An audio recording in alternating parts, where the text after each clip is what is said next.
ഏറ്റവും പ്രധാനപ്പെട്ട വാർത്തയിലേക്കാണ് ആദ്യം തന്നെ കടക്കുന്നത്. പെരിയാറിലെ മത്സ്യക്കുരുതിയിൽ അലയൻസ് ഇൻഡസ്ട്രീസിനെതിരെ നടപടി. കമ്പനി അടച്ചുപൂട്ടാൻ മലിനീകരണ നിയന്ത്രണ ബോർഡ് ഉത്തരവിട്ടു. കമ്പനി മാനദണ്ഡങ്ങൾ പാലിച്ചില്ലെന്നും മലിനീകരണം നടത്തിയെന്നും കണ്ടെത്തിയതിനെ തുടർന്നാണ് നടപടി. ജലസേചന വകുപ്പിനെ കുറ്റപ്പെടുത്തി മലിനീകരണ നിയന്ത്രണ ബോർഡ് രംഗത്ത് വന്നിരുന്നു. ഓക്സിജന്റെ അളവ് കുറഞ്ഞതാണ് മത്സ്യങ്ങൾ ചത്തുപൊങ്ങാൻ കാരണം. അതേസമയം പെരിയാറിൽ വിഷവാതക സാന്നിധ്യം സ്ഥിരീകരിച്ച കുഫോസ് പെരിയാറിൽ മത്സ്യങ്ങൾ ചത്തുപൊങ്ങിയതിൽ അന്വേഷണം നടത്തിയ 7 അംഗ സമിതിയുടേതാണ് റിപ്പോർട്ട്. അമോണിയയും സൾഫൈഡുമാണ് അപകടകരമായ തോതിൽ വെള്ളത്തിലുണ്ടായിരുന്നത്.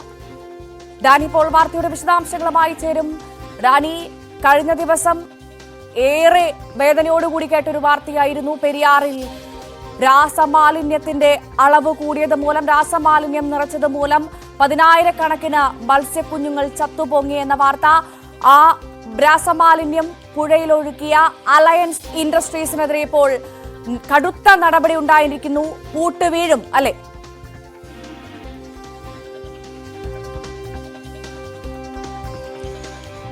ഭവ്യ, ഇതിൽ ഒരു കമ്പനി മാത്രമെന്ന് പറയാൻ നമുക്ക് കഴിയില്ല. ഇതിൽ ഏറ്റവും ആദ്യം നടപടി സ്വീകരിച്ചിരിക്കുന്ന ഒരു കമ്പനിക്കെതിരെയാണ്, അലൈൻ പ്രൊഡക്റ്റിനെതിരെയാണ്. അത് തുടക്കത്തിൽ തന്നെ മലിനീകരണ നിയന്ത്രണ ബോർഡ് ഇതിൽ വ്യക്തമാക്കിയിരുന്നു. കാരണം ആദ്യഘട്ട പരിശോധനയിൽ തന്നെ ഇവിടെ മാലിന്യങ്ങൾ പുറത്തേക്ക് ഒഴുക്കുന്നു എന്നത് സംബന്ധിച്ച് അവർക്കൊരു വ്യക്തത വന്നിരുന്നു. അത് ഏറ്റവും ആദ്യം അവിടെ ഉപരോധ സമരം അടക്കം നടന്ന സമയത്ത് തന്നെ അവർ അക്കാര്യങ്ങളിൽ ഒരു വ്യക്തത വരുത്തിയിരുന്നു. ഇതിൽ ഞങ്ങൾ അത് സംശയിക്കുന്നുണ്ട്, ചില കാര്യങ്ങൾ അവിടെ നിന്ന് നടത്തിയ പരിശോധനയിൽ പിടിച്ചെടുത്തിട്ടുണ്ട്.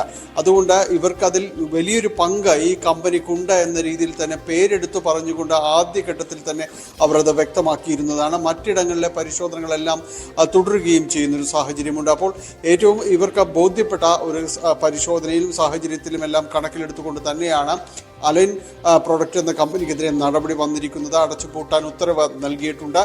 ഒരു മാനദണ്ഡവും ഇവിടെ പാലിച്ചിരുന്നില്ല. ഈ മലിനീകരണ നിയന്ത്രണ ബോർഡ് പെരിയാറിനോട് ചേർന്ന് പ്രവർത്തിക്കുന്ന കമ്പനികൾക്ക് അവിടേക്ക് പുറത്തേക്ക് വെള്ളം ഒഴുക്കുന്നതിനടക്കം പല രീതിയിലുള്ള നിബന്ധനകളും ഉപാധികളും എല്ലാം തന്നെ നൽകാറുണ്ട്.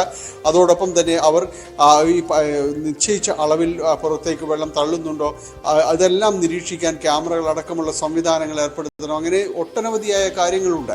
പക്ഷേ ഈ നിഷ്കർഷിച്ച ഒരു കാര്യവും അവർ പാലിച്ചില്ല എന്ന് മാത്രവുമല്ല, ഈ ഒരു മഴയുടെ സാഹചര്യം മുതലെടുത്തുകൊണ്ട് നദിയിലേക്ക് മാലിന്യം ഒഴുക്കുകയും ചെയ്തിരുന്നു. വലിയ രീതിയിൽ തന്നെ മാലിന്യം ഒഴുക്കുകയും ചെയ്തിരുന്നു. അത് കണക്കിലെടുത്തുകൊണ്ട് തന്നെയാണ് പരിശോധനകൾക്ക് ശേഷമാണ് ഇപ്പോൾ നടപടി വന്നിരിക്കുന്നത്.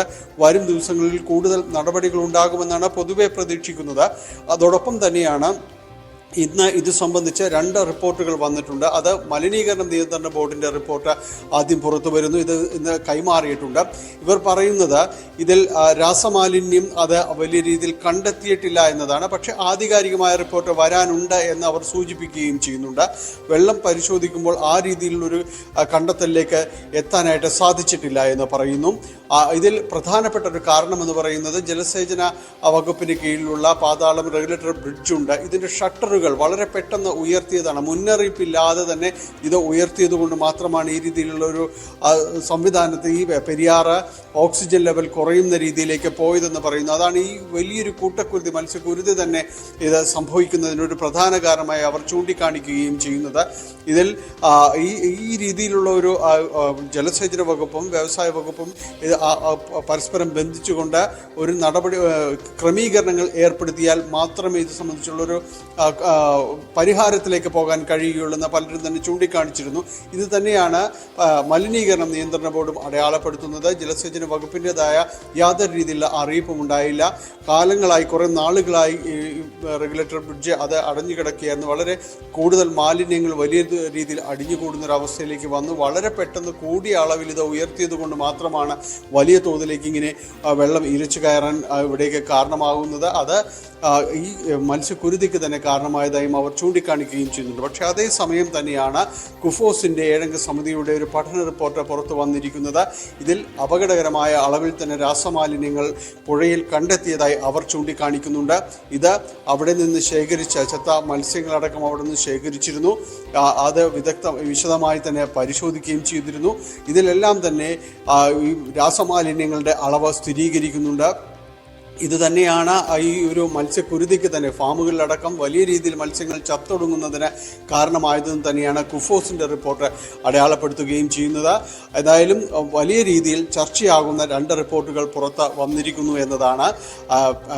മലിനീകരണ നിയന്ത്രണ ബോർഡ് വിശദമായ റിപ്പോർട്ട് ഇനി വരാനുണ്ട് എന്ന് ചൂണ്ടിക്കാണിക്കുകയും ചെയ്യുന്നു. അത് ശരിവെക്കുന്ന രീതിയിൽ തന്നെയാണ് കുഫോസിൻ്റെ ഇപ്പോഴത്തെ പഠന റിപ്പോർട്ട് വന്നിരിക്കുന്നത്. വലിയ അളവിൽ തന്നെ കമ്പനി ഇത് രാസമാലിന്യങ്ങൾ പുറത്തു വന്നിരിക്കുന്നു. പക്ഷെ അതിൽ പറഞ്ഞിരിക്കുന്ന ഒരു കാര്യം, ഇത് എവിടെ നിന്നാണ് എപ്പോഴാണ് ഒഴുക്കിയത് എന്നത് സംബന്ധിച്ച് കൃത്യമായ രീതിയിലേക്ക് അവർക്ക് കടന്നു ചെല്ലാൻ കഴിയില്ല. കാരണം അവർ ആ കിട്ടിയ കാര്യങ്ങൾ പരിശോധിച്ചതിന് ശേഷം ഇതിൽ ഇത്ര അളവ് രാസമാലിന്യങ്ങൾ കലർന്നിട്ടുണ്ട് എന്ന് പറയുവാൻ മാത്രമാണ്. അത് ഏതെല്ലാമാണ് എന്ന് മാത്രമേ ആ പരിശോധന വ്യക്തമാകൂ. മറ്റു കാര്യങ്ങൾ മലിനീകരണ നിയന്ത്രണ ബോർഡും ബന്ധപ്പെട്ട വകുപ്പുകളും കണ്ടെത്തേണ്ടതാണ്. ഈ വിഷയത്തിൽ ഒരുപാട് ചോദ്യങ്ങൾക്ക് ഉത്തരം കിട്ടാനുണ്ട്. ഇപ്പോൾ നിലവിലൊരു അലയൻസ് ഇൻഡസ്ട്രീസിന് മാത്രമാണ് പൂട്ട് വീഴുന്നത്. അത്തരത്തിൽ ആരൊക്കെയാണോ, ഏതൊക്കെ കമ്പനികൾ ചേർന്നാണോ ഇത്തരത്തിൽ നമ്മുടെ പ്രകൃതിയെ, നമ്മുടെ പുഴയെ നാശമാക്കാൻ വേണ്ടി വിഷവാതകങ്ങൾ, രാസമാലിന്യങ്ങൾ പുഴയിലേക്ക് ഒഴുക്കി വിടുന്നവർക്കെതിരെ കൃത്യമായ നടപടി ഉണ്ടാകണം, മാതൃകാപരമായ നടപടി ഉണ്ടാവണമെങ്കിൽ മാത്രമേ ഇനിയും ഈ പ്രകൃതിയിൽ നമുക്ക് ഓരോരുത്തർക്കും ജീവിക്കാൻ സാധിക്കൂ. വാർത്തയുടെ വിശദാംശങ്ങൾ പങ്കുവച്ചത്. മറ്റു വാർത്തകളിലേക്ക്